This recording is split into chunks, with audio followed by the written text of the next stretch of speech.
It's no secret that air travel is a fundamental bedrock of modern society. Whether for business, pleasure, or otherwise, the ability to commute by air has shaped the way we live. Specifically, charter travel has long been seen as a fundamental aspect of global business. However, in the past, there have been many who see charter travel as a cost-prohibitive or inefficient luxury, relying instead on commercial travel. But the misconception that charter travel is unobtainable is starting to change. A lot of these folks have a regular job. They're not filthy rich, they're not owning their own company or anything of that nature. They're just a standard Joe Blow jumping on an aircraft to go to work. The reason why they're able to do that is because the aircraft that they chose is relatively small, and the number of people on that airplane makes the actual trip comparable to a business class seat on an airline.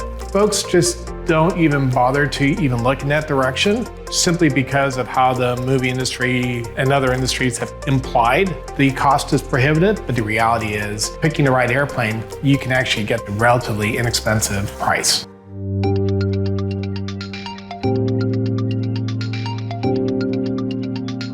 Technology, just maturing. And it's not just on the customer side, but even on the operations side.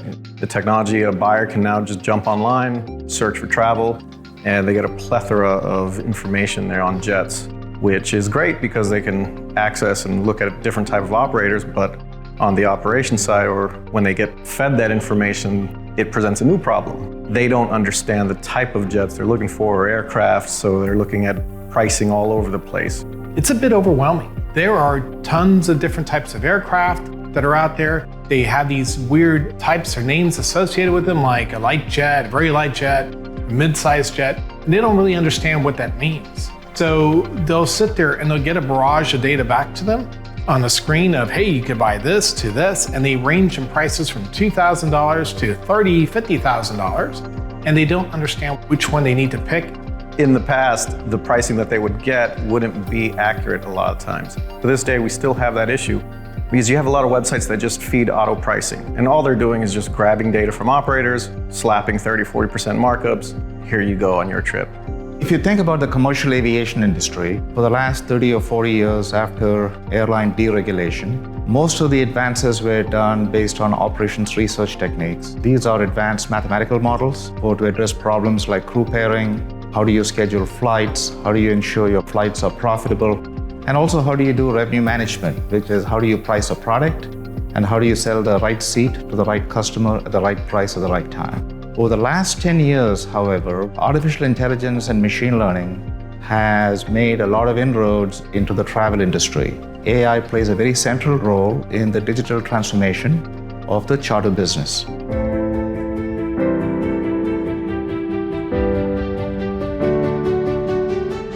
Before Charter & Go, charter operators didn't have a revenue management system. They had a rate model and they kind of guessed at what that rate should be based on what they saw, but it really wasn't understanding what the consumer's willingness to pay was, and it didn't have a way to approach that.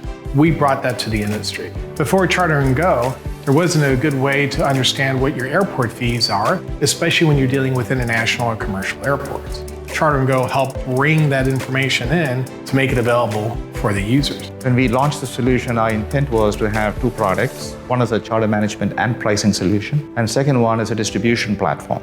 We also realized that there might be situations where we had to make enhancements to the product over time, so those enhancements are ongoing. But a lot of those enhancements are based on consumer input. We have a community model, so those are factors that go into the process. Charter & Go, it's going to allow us to provide more customer service. It's going to eliminate the minutia stuff that really ties us up throughout the day. I'd rather have a salesperson on the phone communicating with you rather than chasing down what's the gas price at this FBO or at this airport. If that stuff is auto-populated, great. They have more time for customer service, which makes the customer themselves feel good and hopefully repeat the process.